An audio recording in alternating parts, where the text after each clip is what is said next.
त्रिदलं त्रिगुणाकारं त्रिनेत्रं च त्रियायुधं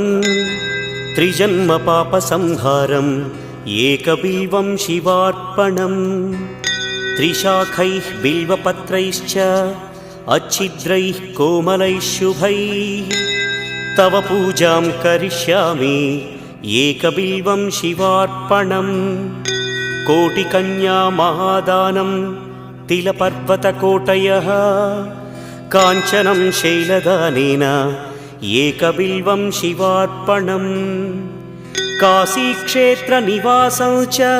कालभैरवदर्शनं प्रयागे माधवं दृष्ट्वा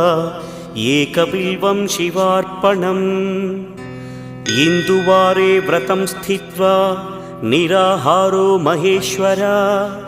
नक्तं हौष्यामि देवेश एकबिल्वं